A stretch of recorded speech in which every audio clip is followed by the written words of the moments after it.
আসসালামু আলাইকুম। নবম দশম শ্রেণীর শিক্ষার্থী, আশা করি তোমরা ভালো আছো। আজকে 16.1-এর অনুশীলনের 6 নম্বর প্রশ্নটা সলভ করব। একটি ত্রিভুজের দুটি বাহু যথাক্রমে 26 মিটার এবং 28 মিটার এবং ক্ষেত্রফল 182 বর্গমিটার হলে বাহুদ্বয়ের অন্তর্ভুক্ত কোণ নির্ণয় করো। আমরা সেই অনুসারে একটা ত্রিভুজ অঙ্কন করেছি। ABC একটা ত্রিভুজ, দুইটা বাহু দেওয়া আছে। একটা বাহু A = 26, B = 28 মিটার। অন্তর্ভুক্ত কোণ, অন্তর্ভুক্ত কথার অর্থ হলো মাঝখানে। যদি আমি এইভাবে দুইটা পেন একসঙ্গে রাখি, এই যদি দুইটা বাহু হয়, একটা বাহু, এই যে মাঝখানে যে কোণটা, এই কোণকে বলা হবে এই দুই বাহুর অন্তর্ভুক্ত কোণ। যদি আমরা এটাকে চেঞ্জ করে এই দিকে করি, এভাবে করি, তাহলে এই বাহু এবং এটা হচ্ছে অন্তর্ভুক্ত কোণ। তাহলে অন্তর্ভুক্ত কোণের মান নির্ণয় করতে বলছে এবং সম্পূর্ণ যে ত্রিভুজের ক্ষেত্রফল দেওয়া আছে। যখন দুইটি বাহু দেওয়া থাকবে এবং অন্তর্ভুক্ত কোণ দেওয়া থাকবে, ওই ক্ষেত্রগুলোতে ত্রিভুজের ক্ষেত্রফল নির্ণয়ের সূত্র হাফ AB sin θ। একটা বাহু A বলছে, একটা বাহু B ধরে নিয়েছি। আমরা এখানে ধরি একটি বাহু A, অপর বাহু B। আমরা জানি ক্ষেত্রফল সমান হাফ AB sin θ। প্রশ্নে আমাদের ক্ষেত্রফল দেওয়া আছে, খেয়াল করো, এখানে আমাদের প্রশ্নে ক্ষেত্রফল দেওয়া আছে 182 বর্গমিটার। আমরা এখানে 182 লিখলাম, সমান হাফ, এর মান হচ্ছে 26, বি এর মান হচ্ছে 28 sin θ। এই হাফের 2 আমরা 182 সঙ্গে গুণ করব এবং 26 ও 28 যদি আমরা গুণ করি এবং সেই গুণফলটা আমরা ভাগ করে দিব নিচে, একবারে আমরা সমাধান করতে পারি। সাইন থিটা ডান সাইডে আমরা রেখে দিলাম। এই যে 182 সঙ্গে আমরা 2 গুণ করব এবং 26 ও 28-এর গুণফল দ্বারা আমরা এটাকে ভাগ করব। ক্যালকুলেটর দিয়ে সাধারণত আমরা ভাগ করে নেব, তাহলে আমাদের একবারে হয়ে যাবে। তাহলে এটা রেজাল্ট আসবে আমাদের 0.5। এই 0.5 অর্থ হচ্ছে হাফ। তাহলে সাইন থিটার সমান আমরা কত লিখলাম? হাফ বা হচ্ছে 0.5, বা সাইন থিটার সমান 30 ডিগ্রি। যেহেতু আমাদের কোশ্চেনটাতে থিটার মান নির্ণয় করতে হবে, থিটার মান যখন নির্ণয় করতে হয়, উভয় পাশে আমরা এই যে সাইন কথাটা ব্যবহার করব। হাফ ত্রিকোণমিতির 0 ডিগ্রি, 30 ডিগ্রি, 45, 60, 90 যতগুলো অনুপাত আছে সেই অনুপাত অনুসারে মানগুলো আমাদের কিছুটা মুখস্থ করে রাখা প্রয়োজন। তাহলে হাফ যেটা, সেটা সাইন 30 ডিগ্রি মান। এজন্য আমরা এই হাফের পরিবর্তে সাইন 30 ডিগ্রি লিখেছি। উভয় অংশটুকু থেকে আমরা সাইন আউট করে দিব, তাহলে থিটা সমান 30 ডিগ্রি। আমরা বলবো নির্ণয় বাহুদ্বয়ের অন্তর্ভুক্ত কোণ 30 ডিগ্রি, অর্থাৎ এইখানে যে কোণটা তৈরি হয়েছে এই কোণের মান 30 ডিগ্রি। 6 নম্বর অঙ্কটা শেষ হয়েছে, এবার 7 নম্বর অঙ্কটা দেখব। একটা গুরুত্বপূর্ণ অঙ্ক। একটি সমদ্বিবাহু ত্রিভুজের সমান সমান বাহুর দৈর্ঘ্য 10 মিটার এবং ক্ষেত্রফল 48 বর্গমিটার হলে এর ভূমির দৈর্ঘ্য নির্ণয় করো। যেহেতু ত্রিভুজটা সমদ্বিবাহু ত্রিভুজ, অর্থাৎ তার দুইটা বাহু সমান থাকবে। আমরা একটা সমদ্বিবাহু ত্রিভুজ অঙ্কন করে নিয়েছি, যার AB এবং AC বাহুটা সমান, BC এইটা ভূমি, এটা আলাদা। ধরি সমান সমান বাহুর দৈর্ঘ্য A সমান 10 মিটার। তাহলে আমরা যেটা বলছি সমান সমান বাহু, ভূমি সমান B বেস। এই প্রশ্নটাতে একটু অসুবিধা হয়, ভূমি এবং সমান সমান বাহু দৈর্ঘ্য কোনটা A এবং কোনটা B। আমাদেরকে মনে রাখতে হবে, সহজ কৌশলটা হচ্ছে এতে একই, তার মানে কি এই দুইটা বাহু একই। তাহলে আমরা মনে রাখবো এ দিয়ে যেটা আমরা মানটা নিব সেটার জন্য একই বাহুর দৈর্ঘ্যটা হয়, তার মানে A সমান 10। অপোজিট ক্ষেত্রে আমরা বলতে পারি বিতে বেজ হচ্ছে আমাদের ভূমি, তাহলে ভূমি আমরা ধরে নিই, তাহলে ভূমি সমান B। আমরা জানি ক্ষেত্রফল, তাহলে সমদ্বিবাহু ত্রিভুজের ক্ষেত্রফল নির্ণয়ের সূত্র হচ্ছে B/4 √10 4a² minus B square. তাহলে ক্ষেত্রফল দেখো আমাদের 48 দেওয়া আছে এখানে, 48 বর্গ মিটার। এই জন্য আমরা 48 বসালাম সমান b/4। তাহলে বি আমার মান নির্ণয় করতে হবে, এটা আমাদের অজানা। 4 এর পরিবর্তে আমরা কত বলেছি 10, তাহলে 10² মাইনাস বি স্কোয়ার। এই 4 এবং 48 গুণ করলে 192 হয়। 10 এর উপর স্কোয়ার করলে 100 এবং 4 গুণ করলে 400 মাইনাস বি স্কোয়ার। আমরা উভয় পক্ষতে বর্গ করব। কেন বর্গ করব?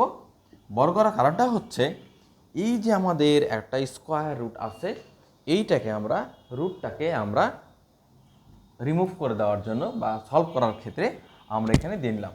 তাহলে উভয় পক্ষে যখন বর্গ করে দিই তাহলে বি এর উপরে বর্গ আসবে, রুট এবং আমাদের বর্গটা কেটে যাবে। তাহলে বাম দিকে 192 উপরে বর্গ করব। ক্যালকুলেটর দিয়ে তোমরা 192 উপরে বর্গ করলে কত আসে সেটা দেখে নেবা। আর চাইলে আমাদের কাছে ক্যালকুলেটর আছে, আমরা দেখতে পারি। 192 স্কোয়ার একবারে দিয়ে দিলাম 36,864। 36,864 আমরা লিখেছি। এখন এই বি স্কোয়ার দ্বারা 400কে গুণ করব, মাইনাস বি স্কোয়ার এবং বি স্কোয়ার গুণ করলে b⁴ হয়। আমরা এই অংশটুকু এখানে লিখে দিলাম। যেহেতু এটা একটা মিডিল টার্ম, ক্যালকুলেশন করে বির মান নির্ণয় করতে হবে, তো এই ক্ষেত্রে আমরা যেটা সর্বোচ্চ ঘাত থাকে সেটা আমরা সাজায় লিখি। সর্বোচ্চ ঘাত, তারপরে ঘাত একটু কম, তারপরে আরেকটু ঘাত কম। এই ক্ষেত্রে আমরা এই যে b⁴ এটা আমরা বাম দিকে নিলাম, তাহলে এখানে ছিল মাইনাস, এটা প্লাস হয়ে যাবে। 420² আছে, এইটা পজিটিভ আছে ডান সাইডে, বাম পাশে আসলে নেগেটিভ হবে। আর যেহেতু আগে থেকে 36,864 বাম দিকে আছে, এটা হলো পজিটিভই আছে, যেন আমরা পজিটিভ দিয়ে লিখলাম, সমান চিহ্ন দিয়ে শূন্য লিখেছি। এখন এই যে অংশটুকু এটা মিডিল টার্মের মাধ্যম দিয়ে সমাধান করতে হবে। তো মিডিল টার্মের মাধ্যম দিয়ে সমাধান করতে গেলে এইটা আমাদের জন্য একটু কঠিন হয়। ক্যালকুলেটরে তুমি যদি এটা প্র্যাকটিস করতে পারো তাহলে এটা খুব ইজি হয়। আমি তোমাদেরকে ক্যালকুলেটরের মাধ্যম দিয়ে এটা সমাধানটা শিখিয়ে দিচ্ছি, তোমরা কীভাবে ক্যালকুলেটরটা একটু ইউজ করবা এবং কোন কৌশলে ইউজ করলে এটা সবচেয়ে তাড়াতাড়ি হয়ে যাবে। আসো দেখি। দেখো, আমরা এই যে সায়েন্টিফিক ক্যালকুলেটর ব্যবহার করছি, এই সায়েন্টিফিক ক্যালকুলেটর ব্যবহার করার সময় আলফা এবং শিফট এই দুইটা যে বোতাম আছে এটার ব্যবহার আমরা বেশি করে থাকি। ইকুয়েশনটা উঠানোর ক্ষেত্রে যেহেতু চলক এখানে আমাদের বি দেওয়া আছে, এই জন্য এই চলকটা কিন্তু এখানে আমাদের নাই, আমরা এক্স হিসেবে আমরা ব্যবহার করতে পারি। বি যেটা দেওয়া আছে সেটাও ব্যবহার করলে করা যাবে, কোনো সমস্যা নাই, আমরা এক্স ব্যবহার করতে পারি। চলো আমরা দেখাই দেই যে আলফা দিয়ে এক্স চাপলাম, তারপরে পাওয়ার 4 দিয়েছি, -400 দিলাম। এবার কিন্তু এটা বি স্কোয়ার আছে, তাহলে আলফা দিয়ে আমরা এটাতে স্কোয়ার বি স্কোয়ার প্লাস 36,864। আমরা কিন্তু এখানে b⁴ চতুর্ঘাত করছি, দ্বিঘাতের মিল টার্ম করি নাই। আমরা যে মানটা পাবো সেই মানটা চতুর্ঘাতের মানটা পাবো, ঠিক আছে। শিফট এবং তার ঠিক নিচেই আমাদের থাকে সলভ বা ক্যাল, এটা লেখা থাকে। আমরা এটাতে দুইবার চাপ দিব, কীভাবে? শিফট সলভ এভাবে চাপ দেব। আমি দেখাচ্ছি, শিফট সলভ। অনেক সময় ক্যালকুলেটরে যদি এ ধরনের প্রবলেম সলভ করা না হয়, একটু সময় লাগে, অপেক্ষা করতে হবে। আমরা এক ঘাতের মান পেয়েছি, x সমান 12, আমরা এক ঘাতের মান পেয়েছি, তার মানে x সমান যদি 12 হয়, দ্বিঘাতের মান পাবো আমরা এখান থেকে। দ্বিঘাতের যদি মান পেতে চাই তাহলে এইটার উপরে যদি আমরা আবার বর্গ করে দিই, অ্যান্সার বর্গ করলে 144 পাইছি। তাহলে একটা সংখ্যা, মাঝখানে একটা সংখ্যা পেলাম 144, অপর সংখ্যাটা তাহলে কত হবে? 36,864কে আমরা 144 দ্বারা ভাগ করব। 36,864কে আমরা 144 দ্বারা ভাগ করছি, 256। তাহলে সংখ্যাটা আমাদের বের হলো, একটা 256 আর আরেকটা হচ্ছে 144। তাহলে 256 এবং 144 যদি আমরা যোগ করি তাহলে 400 হয়। এই যে 400 সংখ্যাটা পেয়েছি, এই 400 সংখ্যাটা যোগ করে পেলাম কি কি, এই যে এখানে চিহ্ন আছে, এই চিহ্ন কি যোগ চিহ্ন। তাহলে আমরা বুঝবো যে যে দুইটা সংখ্যা পাবো সেটা যোগ করে আসবে। তাহলে আমরা ক্যালকুলেটর ব্যবহার করে শিখে গেলাম b⁴ minus 144 B square minus 256 B square plus 36,864। এখন আমাদের কি কাজ করতে হবে, এই দুইটার মধ্যে থেকে কমন অংশটুকু আমাদেরকে নিয়ে নিতে হয়। তাহলে বি স্কোয়ার আমাদের কমন আসবে, তাহলে b⁴ থেকে যদি আমরা বি স্কোয়ার কমন নিই তাহলে বি স্কোয়ার থাকবে, মাইনাস চিহ্ন দিলাম, 144 আসবে এখানে, আর বি স্কোয়ারটা এখানে লিখলাম, মাইনাস দিয়েছি। এইবার এই দুইটা অংশ থেকে 256 আমরা কমন নেব। তাহলে 256 যদি কমন নেই তাহলে এটা দ্বারা ভাগ করবো, তাহলে থাকবে আমাদের বি স্কোয়ার। এই যে মাইনাস 256 নিয়েছি এর কারণে এই যেখানে আমাদের প্লাস ছিল সে প্লাসটা মাইনাস হয়ে যাবে, প্লাসে মাইনাসে মাইনাস। তাহলে 256 দ্বারা 36,864কে ভাগ করলে 144 হয়। আমরা এটা ক্যালকুলেটর দিয়ে শিখে গেছি। এইবার এই অংশটুকু এবং এই অংশটুকু কমন আছে, আমরা কমন হিসেবে লিখে নিলাম, থাকবে বি স্কোয়ার মাইনাস 256 সমান 0। একাধিক বীজগণিতিক রাশির গুণফল যদি শূন্য হয় তাহলে তারা আলাদাভাবে শূন্য হয়ে যাবে, শূন্য মান ধারণ করবে।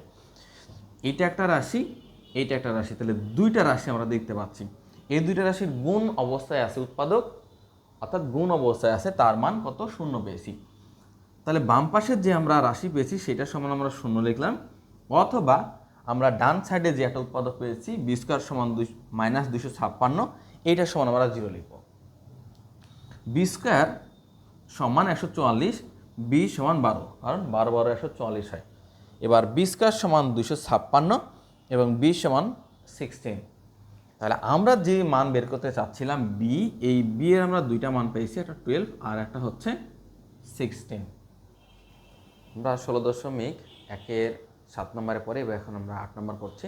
8 নম্বর প্রশ্নটা বলে দেওয়া হয়েছে এরকম, একটি নির্দিষ্ট স্থান থেকে দুই রাস্তা পরস্পর 135 ডিগ্রি কোণ করে দুই দিকে সরে গেছে। দুইজন লোক ওই নির্দিষ্ট স্থান থেকে ঘন্টায় 7 কিলোমিটার, অর্থাৎ 1 ঘন্টায় 7 কিলোমিটার বেগে, ঘন্টায় 5 কিলোমিটার বেগে বিপরীত মুখে রওনা হলো। মানে দুইজন লোক দুই দিকে রওনা হয়ে গেছে। 4 ঘন্টা পর তাদের মধ্যবর্তী দূরত্ব, 4 ঘন্টায় একজনের স্পিড একটু বেশি, একজনের স্পিড একটু কম। 4 ঘন্টাতে পর তারা যেই দূরত্ব অবস্থান করবে সেই অবস্থানের মধ্যবর্তী দূরত্বটা নির্ণয় করতে হবে। তো আমরা একটা ত্রিভুজ অঙ্কন করেছি, সেটা ত্রিভুজের মতো করে নিয়েছি। নির্দিষ্ট বিন্দু আমরা মনে করছি এ, মনে করি একটি নির্দিষ্ট বিন্দু এ হতে, এটা একটা নির্দিষ্ট বিন্দু আমরা ধরে নিয়েছি, এই হতে এখান থেকে এই যে একটা কোণ, এটা হলো 135 ডিগ্রি কোণ। 135 ডিগ্রি কোণে একজন এদিকে এবং একজন এদিকে, অর্থাৎ বি এর দিকে এবং সি এর দিকে দুইজন লোক দুই রাস্তায় গমন করে। 4 ঘন্টা পরে তাদের মধ্যবর্তী দূরত্ব বেশি, তাহলে 4 ঘন্টা পরে তাদের মধ্যবর্তী দূরত্ব, একজন সি বিন্দুতে যাবে আর একজন বি বিন্দুতে গিয়ে পৌঁছাবে। প্রথম ব্যক্তি 1 ঘন্টা যায় 7 কিলোমিটার, তাহলে প্রথম ব্যক্তি যদি আমি মনে করি এ থেকে এদিকে একজন যাচ্ছে 7 কিলোমিটার বেগে, তাহলে 4 ঘন্টা পরে 4 সাথে 28 কিলোমিটার, তাহলে এইটা হলো এ থেকে বি এর দূরত্ব 28। দ্বিতীয় ব্যক্তি 1 ঘন্টা যায় 5 কিলোমিটার, প্রশ্নে বলে দেওয়া আছে যে 1 ঘন্টায় 5 কিলোমিটার বেগে 7 কিলোমিটার বেগে, 4 ঘন্টা যায় 4 5 20, এ থেকে সি এর দূরত্ব 20 কিলোমিটার। সি হতে বি এ এর বর্ধিত অংশের উপরে সিডি লম্ব আঁকি। তাহলে এই যে সি হতে কার উপরে, বি এ, এটার বর্ধিত অংশ, এটার উপরে আমরা একটা লম্ব অঙ্কন করলাম। সে লম্ব কি বলছে, সিডি লম্ব অঙ্কন করি। এই বিন্দুটাকে ধরবো ডি, এই পর্যন্ত। তাহলে এই যে একটা অংশ তৈরি হলো এটা কিন্তু সমকোণী ত্রিভুজ, লম্ব তৈরি সমকোণী ত্রিভুজ। এইখানে আমার একটা কোণ তৈরি হয়েছে, এই কোণ কত হবে, 180 থেকে যদি আমরা 135 বিয়োগ করি তাহলে 45 ডিগ্রি হলো। তাহলে 45 ডিগ্রি যেহেতু কোণ হয়েছে, এটা এখানে হবে 45 ডিগ্রি কোণ। C A B 135, C A D 45 degree, তাহলে আমরা এখানে নির্ণয় করলাম সি এ ডি 45 ডিগ্রি কোণ। কি বলছে, এখন এ সি ডি সমকোণী ত্রিভুজের, এটা এ বিন্দু, এটা সি বিন্দু, ডি বিন্দু, এ সি ডি সমকোণী ত্রিভুজের ট্যান সি এ ডি, এইটা হচ্ছে সি এ ডি। তাহলে আমরা ট্যানের ক্ষেত্রে যেটা বলছি, ট্যান সমান লম্ব ভাগ হচ্ছে ভূমি। তাহলে লম্ব কোনটা? এইটা হবে আমাদের লম্ব এবং এই অংশটা হবে আমাদের ভূমি। ট্যান সমান লম্ব ভাগ ভূমি লিখলাম। যেহেতু এইখানে আমাদের কোণটা 45 ডিগ্রি কোণ তৈরি হয়েছে, আমরা সিএডি এই কোণের পরিবর্তে 45 ডিগ্রি লিখলাম। সিডি ভাগ হচ্ছে এডি। আমরা জানি ট্যান 45 ডিগ্রির মান হচ্ছে 1, তাহলে সে অনুসারে আমরা ট্যান 45 ডিগ্রির মান আমরা 1 লিখলাম। এবার এডি এবং সিডি আমরা A1 এর সাথে আড়াআড়ি গুণ করব, তাহলে আমাদের এডি এবং সিডি সমান হলো, অর্থাৎ ভূমি এবং আমরা যে লম্বটা পেয়েছি এই দুইটা আমাদের সমান হয়ে গেছে। এখন আমাদেরকে এই যে অংশটুকু, এই অংশটুকুর মান নির্ণয় করতে হবে। আমরা এ সি ডি এই ত্রিভুজের এডি নির্ণয় করব। আগে আমরা নির্ণয় করেছি এডি এবং সিডি এই অংশটুকু সমান। তাহলে এ সি ডি যে সমকোণী ত্রিভুজ, সেই সমকোণী ত্রিভুজের অতিভুজ স্কয়ার ইকুয়াল টু ভূমি স্কয়ার প্লাস লম্ব স্কয়ার, এই অংশটুকু লিখেছি। আমরা এসি এর মান 20 সেটা লিখলাম। এডি স্কয়ার প্লাস এডি স্কয়ার, কেন এডি স্কয়ার প্লাস এডি স্কয়ার লিখলাম? কারণ আমাদের এডি এবং সিডি অংশটা সমান, তাহলে 2AD স্কয়ার হয়ে গেল। এই 2 দ্বারা 400কে ভাগ করলে 200 হয় এবং এডি স্কয়ারটাকে করে দিলে আমাদের রুট হবে। অতএব এডি সমান 10√2। 10√2 কীভাবে হয় একটু যদি আমি আলোচনা করি, এখানে আমাদের 100 × 2 হয়। 2 এর উপরে রুট করলে √2 হচ্ছে এবং 100 এর উপরে যদি আমি রুট করে দিই তাহলে তার মানটা 10 আসবে। এখন আমাদের কি কাজ করতে হবে? আমরা যেহেতু এই বি সি এর দৈর্ঘ্য নির্ণয় করতে চাই, বি ডি সি এইটা হচ্ছে একটা সমকোণী ত্রিভুজ। সমকোণী ত্রিভুজের আমরা এই অংশটুকু পেলাম, এই অংশটুকু পেয়েছি 10√2। 10√2 এটাও যেহেতু আমাদের সমান, এটার মানও আমরা পেলাম 10√2। তাহলে বিডি সমান কেমন হবে? এখান থেকে এখানে আমাদের দুইটা অংশে ভাগ আছে, কি কি? এই যে, তাহলে এ বি হচ্ছে একটা অংশ আর এডি হচ্ছে আর একটা অংশ। তাহলে আমরা কি করব? বিডি সমান এডি যোগ এবি। এডির মান আমরা এখানে পেয়েছি, এবির মান আমাদের আগে থেকে দেওয়া আছে, এটা হলো 28। তাহলে এই দুইটা আমরা যদি যোগ করি, ক্যালকুলেটর ব্যবহার করে আমরা যোগটা করে নিয়েছি, তাহলে 42.142। তাহলে এই অংশটুকুর আমাদের মান বের হয়েছে, সম্পূর্ণ অংশটুকু, এই যে আমাদের বি থেকে ডি পর্যন্ত যে অংশটুকু আছে বিডির মান আমরা পেয়েছি 42.142, এই অংশটুকু পেয়েছি।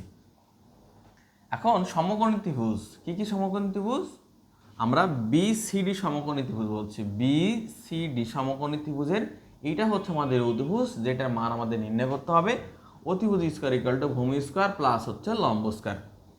সেই অনুসারে আমরা সূত্রটা লিখে দিয়েছি, বিসি স্কয়ার লিখলাম, বিডি যেই অংশটুকুর মান আমরা 42.142 পেয়েছি সেটা লিখলাম, স্কয়ার দিয়েছি, প্লাস দিয়েছি সিডি হচ্ছে এই অংশটুকু যেটা আমাদের এডি এর সমান, এডির মানটা আমরা এখানে পেয়েছি 10√2 স্কয়ার করলাম।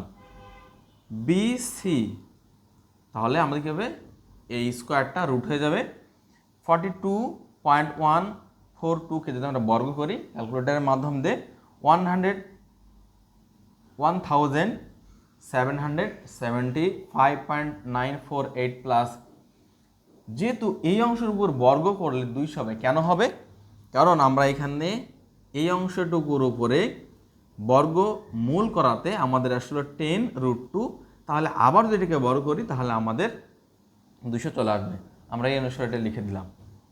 বিসি এই দুইটা যোগ করব, যোগ করার পর আসবে কত? 1975.98। এইটা ক্যালকুলেটর দিয়ে আমরা ব্যবহার করে সেটা মান কত পেয়েছি? 44.45 কিলোমিটার। প্রায় কেন বলছি? কারণ আমরা দশমিক যেহেতু ব্যবহার করেছি, কম বেশি হতে পারে। অর্থাৎ এই যে দুই ব্যক্তি মধ্যবর্তী যে দূরত্ব সেটা কত হবে?